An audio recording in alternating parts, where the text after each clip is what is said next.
19 मार्च 1974 दिन 11 बजे जुलूस प्रोसेशन निकलते हुए हम लोग कोर्ट पहुंचे। अब कोर्ट में अचानक कोई बातचीत कुछ नहीं, अचानक जो फायरिंग स्टार्ट हो गई।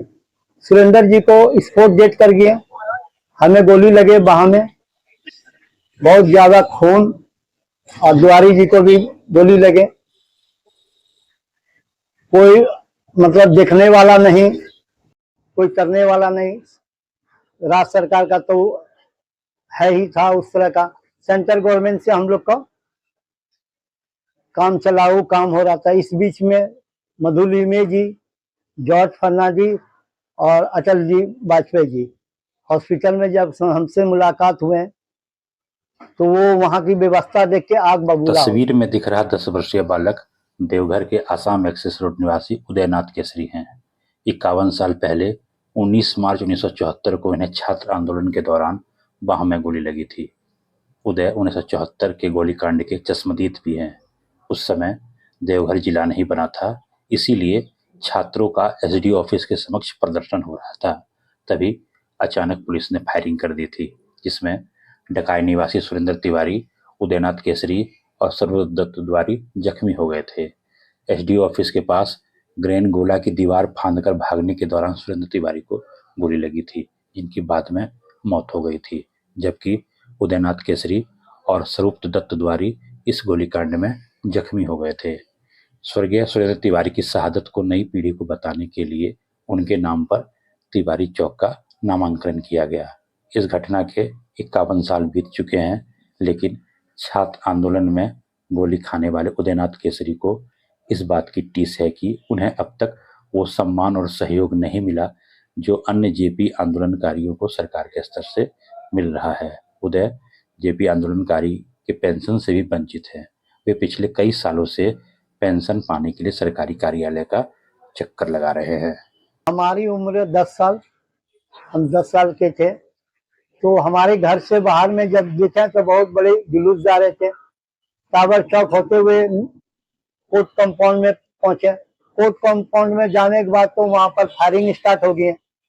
फायरिंग स्टार्ट हो गई तो किसको क्या है, सब वहाँ भगदड़ मच गए। भगदड़ में भाई हमको भी, तुरंत तिवारी जी को भी गोली लगे, वो स्पॉट डेट कर गया। हमारे बाह में गोली लगे तो और द्वारी जी को भी गोली लगे। उसके बाद तो हम लोग को मतलब हमारे पीछे में, हम रिक्शा में थे और रिक्शा को पीछे में कम से कम 1000-2000 आदमी होंगे। वो किसी तरह हमको लेके हॉस्पिटल आए। हॉस्पिटल में हमारा इलाज ना के बराबर हुआ, क्योंकि हम लोग का आर्थिक स्थिति उस समय बहुत कमजोर था घर का। तो 2 दिन के बाद अटल बिहारी वाजपेयी जी आए, वहाँ का व्यवस्था देख के अटल बिहारी वाजपेयी, जॉर्ज फर्नांडिस, मधुलिमे, वहाँ की व्यवस्था देख के आग बबूला हो गई। फिर किसी तरह वो डॉक्टर को पता लगाए, जो वहाँ का हेड डॉक्टर थे, उनको बुला के ला के वहाँ का व्यवस्था, उसी समय हमारा सब चीज का दवाई दारू का व्यवस्था किए। इस बीच में पुलिस आए, 2 गाड़ी हमको उठा के ले गए थाना। कमिश्नर साहब बोले कि नहीं, इनको जेल में डाल दो। हमारी माँ हमारी रक्षा की। उस समय माँ कलकत्ता यूनिवर्सिटी से ग्रेजुएशन की हुई थी, तो वो कमिश्नर से बात में बहुत तरह का बात हुए। उसी के चलते हमारा आज जीवित बचे हुए हैं। और नहीं तो प्रशासन का उम्मीद था कि इसका गवाह है देवघर में पहला, तो इसको भी सल्टा दो। 2-3 मंथ में पॉइजन भी का इंजेक्शन भी हमको देने का चेष्टा की। जो हमारा bed number 11, B bed number 11, उस बीच में हम बी वाले को दे दिए, ए वाला से हम बच गए। और नहीं तो अगर वो हमारे पड़ जाते तो हम भी आज सुहा रहते। इसमें दुर्भाग्य की बात है कि राज्य सरकार हमको अभी तक तो ना तो कोई चीज का पेंशन और ना कभी कोई चीज का जिगर। हम हैं, द्वारी जी भी हैं, एक तो सुरेंद्र जी चले गए।